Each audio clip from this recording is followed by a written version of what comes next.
Shalom, Bapak Ibu dan saudara-saudariku sekalian dimanapun berada pada saat ini. Bahagia dan sukacita ada di hati kita, karena kita masih diperkenankan untuk menyembah Tuhan di dalam saat teduh kita.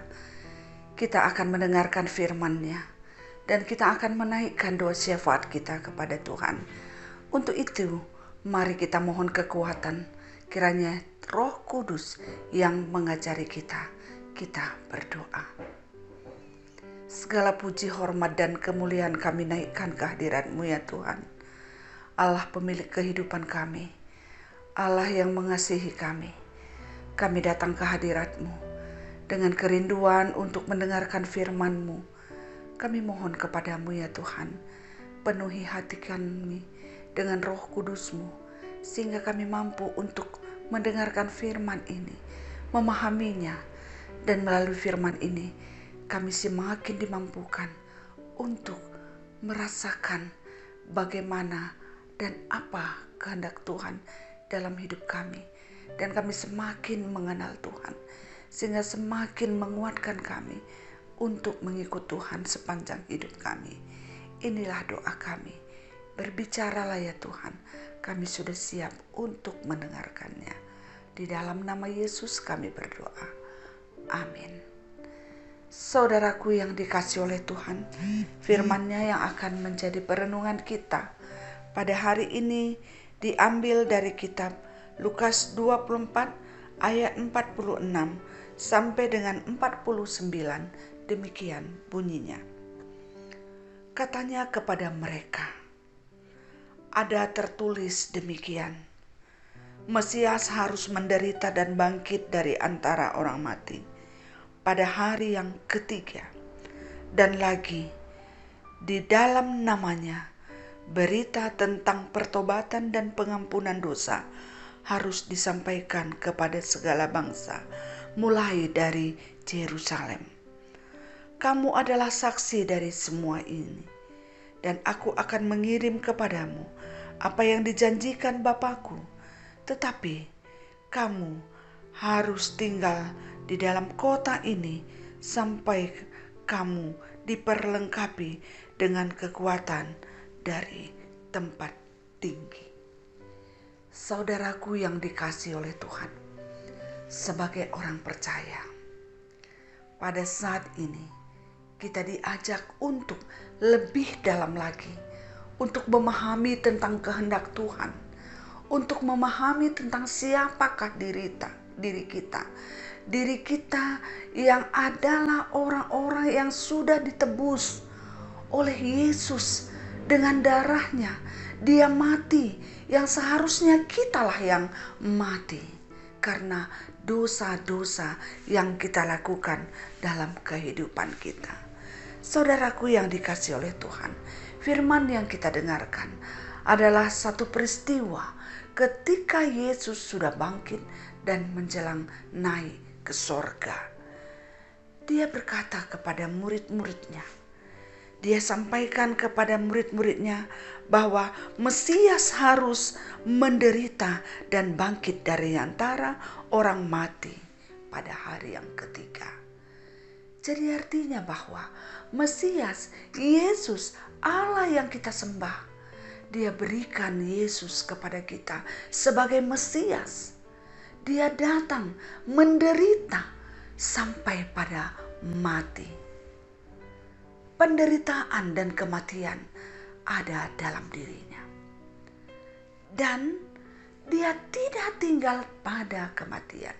Dia bangkit pada hari yang ketiga. Saudaraku yang dikasihi oleh Tuhan, ternyata Allah yang kita sembah bukanlah Allah kematian, tapi Allah kebangkitan. Dia bangkit menjadi satu jaminan bagi kita bahwa Allah yang kita sembah itu tidak dikalahkan oleh kematian, tidak diam di dalam kematian, tapi dia pernah mengalami kematian, namun dia mengalahkan kematian dengan kebangkitannya. Artinya dia berkuasa di segala tempat. Dia berkuasa di segala situasi, baik situasi kematian maupun di dalam kebangkitannya. Saudaraku yang dikasihi oleh Tuhan, kemudian dia melanjutkan perkataannya. Dan lagi dalam namanya, berita tentang pertobatan dan pengampunan dosa harus disampaikan kepada segala bangsa. Pertobatan, pengampunan dosa. Apa sebenarnya arti kematian? Sebagaimana yang sudah kita dengarkan tadi, bahwa dia mati untuk kita. Dia mati untuk menebus dosa kita. Itu artinya bahwa manusia memang sudah ada di dalam dosa. Tidak ada siapapun yang bisa mengatakan bahwa dia tidak berdosa, atau dia benar di hadapan Allah, atau dia kudus dan dia mampu untuk menguduskan dirinya. Tidak sama sekali. Sehingga apa yang dikatakan oleh Yesus, bahwa berita tentang pertobatan dan pengampunan dosa harus diberitakan. Semua kita harus bertobat. Kita semua harus mengubah diri kita. Pertobatan yaitu perubahan dari yang jahat kepada kebaikan, dari yang gelap kepada terang, dari yang suka di dalam keinginan daging menjadi suka untuk melakukan keinginan Tuhan. Jadi pertobatan itu artinya kita menyeberang, kita berpindah dari dosa kepada kebenaran di dalam Tuhan. Dan itu harus kita sampaikan, harus juga ada dalam hidup kita, ada dalam diri kita. Sebagai orang percaya, kita harus menerima dan melakukan pertobatan itu. Dan juga kita harus menyampaikan kepada banyak orang. Jadi artinya tugas kita bukan hanya untuk membuat diri kita bertobat, membawa diri kita kepada pertobatan, tapi kita juga harus memberitakan tentang berita pertobatan kepada banyak orang. Oleh karena itu kita tidak boleh diam. Kita harus bersaksi, kita harus memberitakan. Kita tidak bisa diam. Dengan apa kita beritakan? Banyak cara kita beritakan. Bisa memberitakan tentang pertobatan. Dan akhirnya pengampunan. Dari pertobatan itu Tuhan akan mengampuni kita. Walaupun bukan 100% kita bisa hidup dalam pertobatan itu, tapi di dalam Tuhan kita disempurnakan karena anugerahnya. Namun pertobatan harus selalu terjadi. Bukan hanya sekali, bukan hanya 2 kali, tapi terus menerus pertobatan itu kita lakukan. Dan Tuhan juga akan terus-menerus mengampuni kita sampai kepada akhirnya nanti tiba saatnya kita dipanggilnya untuk meninggalkan dunia ini. Yesus katakan kepada murid-muridnya, kamu menjadi saksiku. Karena memang mereka bersama-sama. Yesus sering mengatakan, Yesus mengatakan apa yang dia katakan harus disampaikan kepada murid-muridnya, dan setiap perkataannya menjadi kenyataan. Ini adalah saksi. Artinya sekalipun itu sampai kepada murid-muridnya, jikalau kita juga bisa merasakan, bisa peka, peduli tentang kehidupan kita, tentu apa yang dirasakan oleh murid-murid, apa yang disaksikan oleh murid-murid juga kita saksikan dalam kehidupan kita setiap hari. Kita merasakan setiap hari bagaimana Tuhan mengasihi kita, melindungi kita, membimbing kita. Ketika kita jatuh, kita diangkatnya. Dan ketika kita mengalami pergumulan, Tuhan ada selalu bersama-sama dengan kita. Demikian halnya kita juga menyaksikan bagaimana Tuhan berkuasa dalam kehidupan manusia, kehidupan dunia ini. Dan kita juga menyaksikan firman-Nya, kita mendengarkan firman-Nya. Jikalau Yesus mengatakan kepada murid-muridnya, dia mengatakan tentang berita keselamatan, dalam hidup kita juga kita selalu mendengarkan berita itu. Saudaraku yang dikasihi oleh Tuhan, Dan yang terakhir dia katakan, aku akan mengirim kepadamu apa yang dijanjikan Bapakku. Tetapi kamu harus tinggal di dalam kota ini sampai kamu diperlengkapi dengan kekuasaan dari tempat tinggi. Firman ini mengingatkan murid-murid bahwa yang dijanjikan, yang akan memperlengkapi mereka, yaitu Roh Kudus akan diberikan kepada mereka. Saudaraku yang dikasihi oleh Tuhan, Roh Kudus akan selalu ada bersama dengan murid-murid. Tidak bisa dilihat, tapi bisa dirasakan, dan kuasanya luar biasa. Demikianlah yang menjadi penyerta kehidupan kita pada saat ini. Roh Kudus ada bersama kita. Kita tidak melihat dia. Kita tidak bisa memegang dia, tidak bisa meraba dia. Tapi dia selalu ada bersama dengan kita. Dia juga berkuasa. Kepada dia kita memohon kekuatan dan dia selalu menguatkan kita. Saudaraku yang dikasihi oleh Tuhan, mari kita berikan hidup kita. Kita berikan hati kita untuk hidup di dalam pertobatan. Maka kita akan mendapatkan pengampunan. Kita diajak untuk merasakan pengampunan itu di dalam Tuhan. Dan kita diajak untuk memberitakan itu. Kita menjadi saksi karya Allah dalam hidup kita. Dan percayalah, kekuatan itu sudah ada dalam diri kita. Roh Kudus ada dalam hidup kita. Roh Kudus selalu menyertai kita. Dan suaranya sangat lembut. Oleh karena itu saudaraku yang dikasihi oleh Tuhan, dengarkanlah suara Roh yang selalu mengajak kita, memanggil kita untuk hidup seturut kehendak Tuhan. Maka kekuatan itu akan selalu ada dalam hidup kita. Saudaraku yang dikasihi oleh Tuhan, serahkanlah kehidupanmu. Berikanlah kehidupan kamu kepada Tuhan. Maka dia akan berkarya. Dia akan memperlengkapi. Dan dia melalui hidup kita, Tuhan akan berkarya untuk menyatakan kehendaknya. Berbahagialah setiap orang yang mendengarkan firman Tuhan dan melakukannya dalam kehidupannya setiap hari. Amin. Kita berdoa. Terima kasih ya Tuhan untuk firman yang sudah kami dengarkan. Kami bersyukur karena pada saat ini Tuhan menyampaikan kepada kami berita kesukaan, berita kegembiraan, berita bahagia.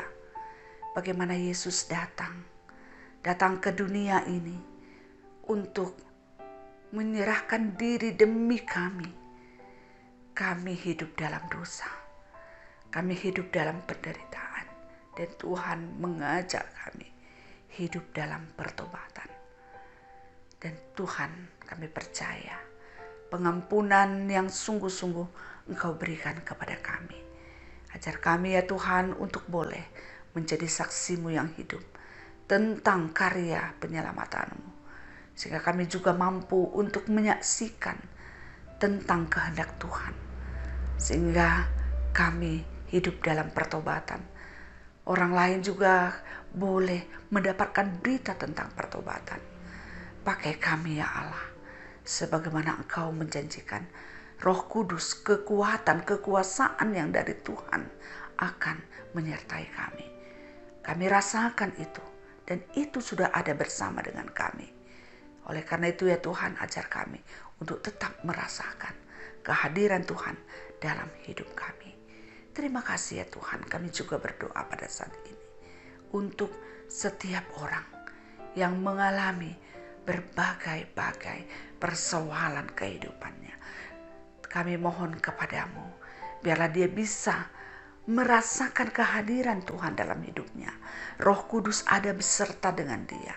Kekuatan Roh itu akan menguatkan dia, membaharui kehidupannya. Tuhan, biarlah setiap orang yang pada saat ini merasakan derita akibat berbagai-bagai situasi kehidupan, mereka bisa merasakan bahwa kekuatan Roh Kudus mampu membaharui kehidupan mereka. Kuatkan hatinya, kuatkan imannya, teguhkan hatinya untuk bisa tetap hidup di dalam Tuhan. Kami juga berdoa pada saat ini untuk kehidupan kami, untuk kehidupan bangsa negara kami. Tuhan, kami percaya Indonesia ada bukan secara kebetulan, tapi Tuhan yang mendirikan bangsa ini. Tuhan yang berkarya atas bangsa kami. Kami berdoa, kiranya Tuhan memberkati pemimpin kami. Tuhan berkarya dalam pergumulan kami. Tuhan berbuat untuk kebaikan kami. Biarlah setiap hal-hal yang tidak menyukakan hati Tuhan, yang menderitakan bangsa ini, Tuhan ubahkan. Tuhan memberikan hikmat kepada pemimpin kami dan juga kami bangsa Indonesia, siapapun itu. Terima kasih ya Tuhan. Kami juga berdoa buat setiap keluarga yang pada saat ini merindukan anak untuk dia sayangi. Berkenanlah Tuhan untuk memberikannya, karena kami percaya di dalam Tuhan tidak ada yang mustahil. Tuhan sumber kehidupan. Tuhan mampu memberikan, menciptakan kehidupan baru dalam kehidupan seorang ibu, seorang istri di dalam satu rumah tangga. Oleh karena itu ya Tuhan, kami mohon kepadamu, untuk setiap orang yang merindukannya, Tuhan berkenan untuk memberikannya. Ya Tuhan, kami juga berdoa pada saat ini untuk setiap anak-anak kami yang sedang berjuang untuk menggapai masa depannya. Sungguh kami tidak mampu ya Tuhan. Oleh karena itu kami percaya, karena kami punya kekuatan. Kami punya Allah yang begitu baik dan luar biasa. Tuhan, tuntun langkah anak-anak kami yang sedang mencari pekerjaan, yang pada saat ini akan hari ini menghadapi ujian untuk CPNS. Tuhan, kami mohon kepadamu, setiap kami yang percaya, setiap kami yang sungguh berharap kepada Tuhan, setiap anak-anak Tuhan yang memohon, Tuhan perkenankan untuk mereka bisa mendapatkan kesempatan, yaitu kelulusan, kemenangan di dalam Tuhan. Perlengkapi mereka dengan pengetahuan, perlengkapi mereka dengan ilmu yang dibutuhkan. Terima kasih ya Tuhan. Kami juga berdoa padamu saat ini ya Tuhan, untuk anak-anak kami yang sedang mempersiapkan dirinya. Berikan mereka hikmat kepintaran. Berikan mereka semangat untuk belajar. Tambahkan ilmu mereka, sehingga pada waktunya nanti ketika mereka harus berkompetisi, mereka juga boleh menjadi pemenang. Anak-anak kami yang sedang menantikan teman hidupnya, Tuhan pertemukan. Terima kasih ya Tuhan, kami percaya dalam Tuhan adalah segala sesuatu bisa terjadi. Tuhan adalah sumber pengharapan dan sumber berkat dalam hidup kami. Terima kasih ya Tuhan, berkati seluruh pekerjaan kami, berkati seluruh harapan dan impian kami, sehingga di dalam Tuhan kami boleh merasakan bagaimana besarnya, bagaimana mulianya Engkau yang senantiasa melingkupi hidup kami dengan berbagai-bagai berkat-Mu. Dan orang tua kami yang sudah lansia juga, terima kasih untuk umur yang panjang. Kami sungguh bangga atas karya dan berkat Tuhan dalam hidupnya. Kiranya Tuhan terus memberkati, memberikan kesehatan, kuatkan hatinya, kuatkan imannya. Sekalipun secara fisik dia sudah lemah, tapi di dalam Tuhan kami mohon dia tetap kuat. Terima kasih ya Tuhan. Inilah doa dan harapan kami. Kami sampaikan dalam iman percaya kami kepada Tuhan. Dalam nama Yesus, Sang Penolong dan kekuatan kami. Amin. Saudaraku yang dikasihi oleh Tuhan, firman-Nya sudah kita dengarkan. Doa syafaat kita sudah kita sampaikan. Oleh karena itu kiranya damai sejahtera yang datangnya dari Tuhan, yang melampaui segala akal dan pikiran kamu, akan menyertai kamu dari sekarang sampai selama-lamanya. Salam sehat, tetap semangat. Tuhan beserta kita semuanya. Terima kasih.